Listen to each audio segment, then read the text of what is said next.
किती सुंदर वाटतंय ना हा निसर्ग. म्हणजे आत्ताच जो पाऊस पडून गेलेला आहे त्याच्यामुळे जो निसर्गाचं जे रूप झालेलं आहे ना ते अगदी म्हणजे मनात भरणारं आहे.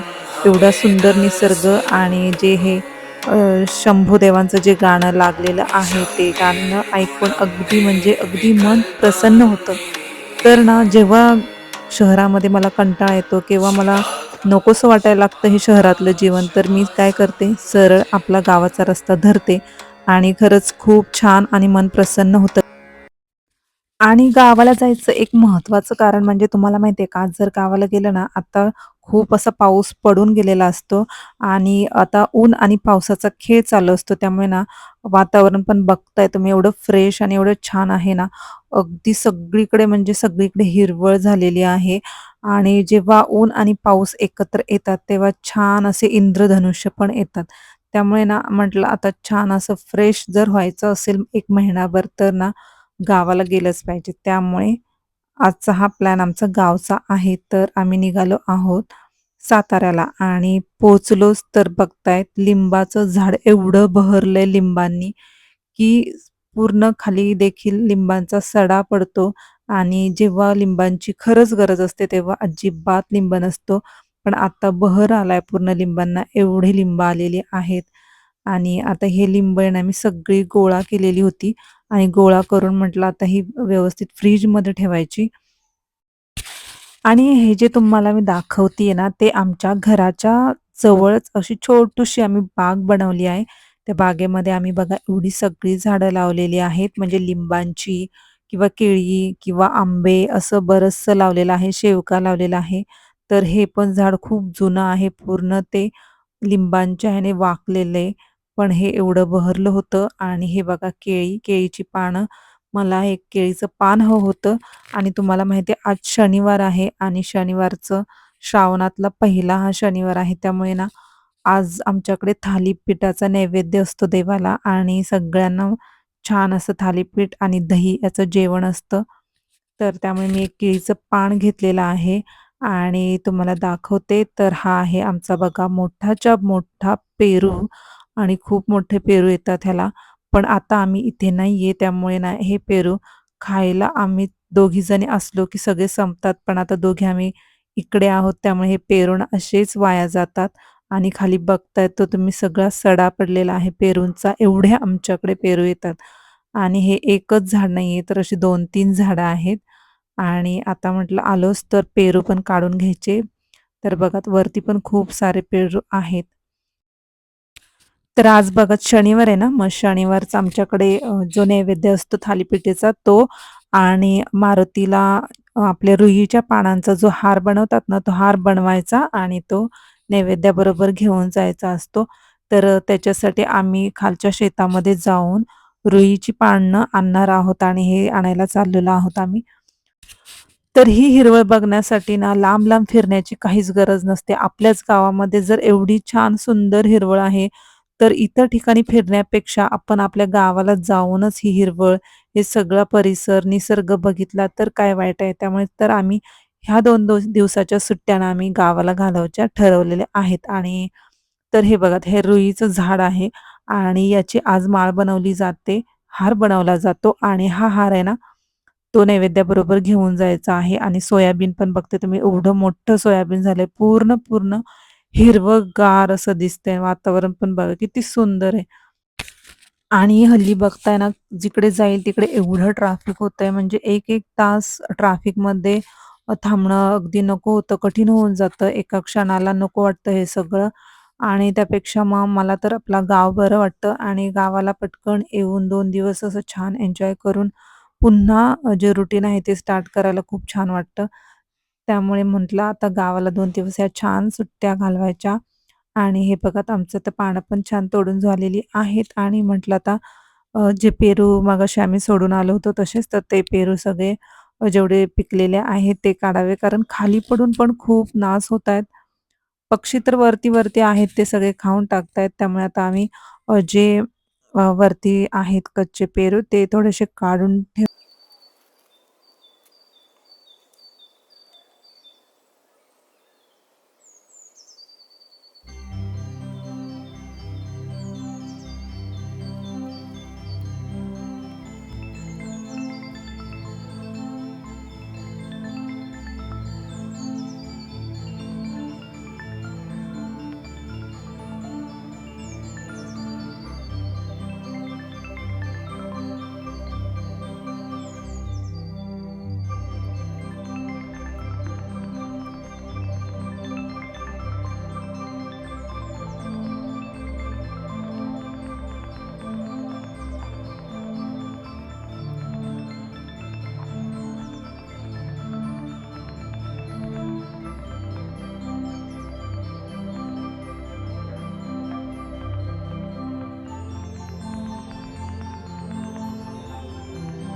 तर बघितलं तुम्ही इथे सगळे ना जेवढे वरती एकदम आहेत उंचावर ते सगळे पक्ष्यांनी टोकरलेले पेरू आहेत आणि हे चांगलं नाहीये खाल्लेलं. त्यामुळे हे जे पेरू आहेत ते मी आता टाकून देते आणि जे चांगले आहेत ते आम्ही कट करून खातो. कारण जे पक्ष्यांनी देखील खाल्लेले आहेत ते चांगले नसतात आणि बरेचसे पेरू वाया जातात. असेच ते खाली बघताय तुम्ही पूर्ण सगळीकडे एवढे पेरू पडलेत ना, की ते नको होतं आणि पायाखाली पण एवढे येतायत. आणि अशी ना 2-3 झाडं आहेत. पलीकडच्या साईडला देखील असंच मोठं झाड आहे. त्याचे पण खूप सारे पेरू तर खूप गोड आहेत हे. पण असेच हे सगळीकडे पडलेले असतात आणि ही बघा पानं स्वच्छ धुतलेत आणि आता ह्याची माळ बनवणार आहोत आणि चला तर आजचा जो थालीपीठाचा आमचा बेत आहे तो तुम्हाला दाखवते. तर कसं आमच्याकडे थालीपीठ बनवलं जातं. जे एकदम पारंपरिक पद्धत म्हणजे माझ्या सासूबाईंची रेसिपी आहे. तर त्याच्यासाठी ना खूप सारी कोथिंबीर, खूप सारा लसूण असतो आणि खूप साऱ्या झणझणीत मिरच्या असतात. ह्या सगळ्या अशा मस्त एकदम पेस्ट करून घ्यायची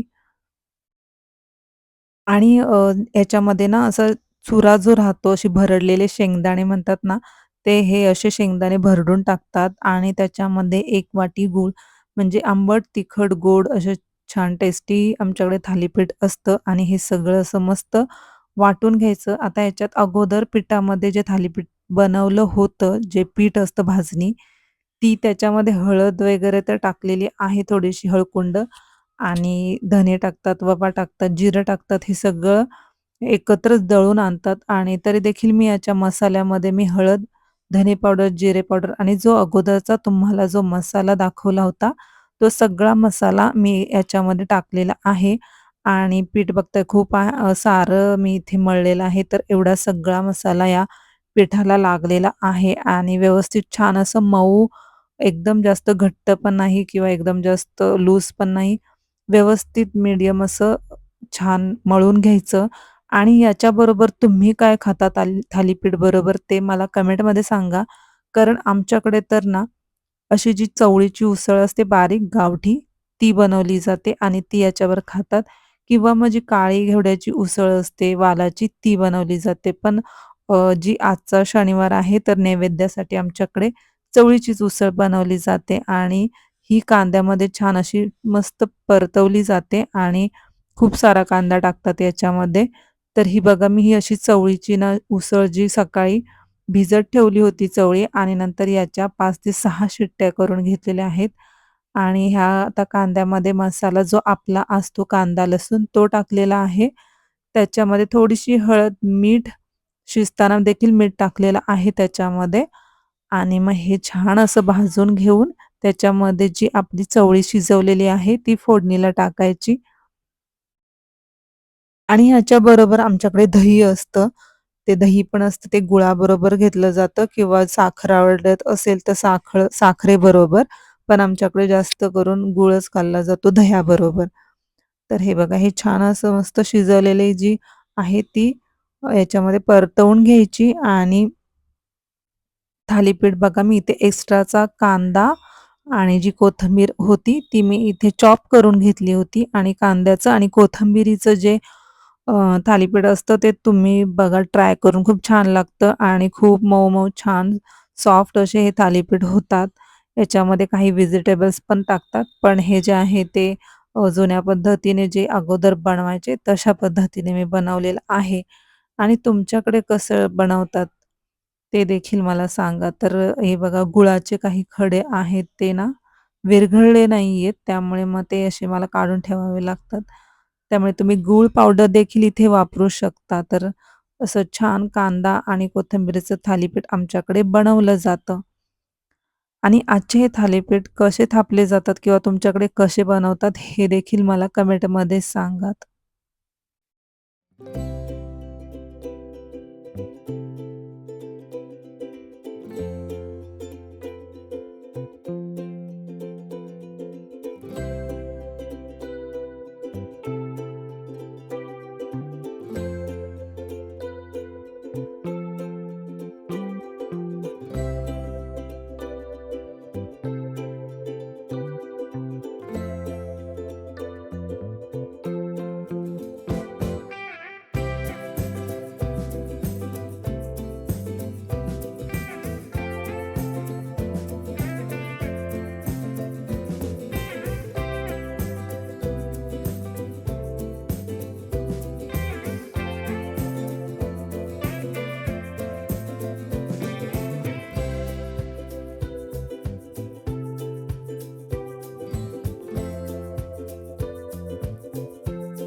तर अशा प्रकारे बघा आमच्याकडे छान थालीपीठ बनवले जातात आणि आता महिनाभर दर शनिवारी आमच्याकडे थालीपीठ असतं आणि ही थालीपीठ आहे ना खूप छान खमंग लागतात, भाजणीचे असतात. सगळे जे आपले धान्य असतात त्याची दळून आणतात आणि मग ही बनवले जातं आणि त्याच्यामध्ये ना मी आता हा नैवेद्य झालेला आहे, तर हा नैवेद्य देखील आम्ही दर शनिवारी मारुतीला नेतोच आणि गावामध्ये मारुतीचं छान मोठं मंदिर आहे. तिथे हा नैवेद्य दाखवला जातो. तर त्याच्यासाठी हे नैवेद्य भरते आणि आपल्या घरामध्ये जो एक देव्हाऱ्यात असतो तो. तर याचबरोबर ना आमच्याकडे बघा रुईच्या पानांचा हार असतो, तो एक असतो आणि काळी उडीद नेतात, जाड मोठं मीठ असतं ते नेतात. त्याच्याबरोबर ज्वारीचं पीठ असतं ते नेतात, नैवेद्य असतो ना त्याच्याबरोबर आणि त्याच्या बरोबर अजून तेल जे असतं ना, तेल पण नेलं जातं आणि हे सगळं जे आहे ते नैवेद्य तिथे ठेवला जातो. तर अशा प्रकारे बघा आमचा असा श्रावणी सोमवार असतो आणि या श्रावणी सोमवाराबरोबरच येणारे सगळे जे शनिवार आहेत, ते असेच असतात आमच्याकडे आणि आता हे बघा माझं सगळं व्यवस्थित भरून झालेलं आहे. नैवेद्य पण आणि जे काही लागतं ते सगळं मी इथे भरलेलं आहे.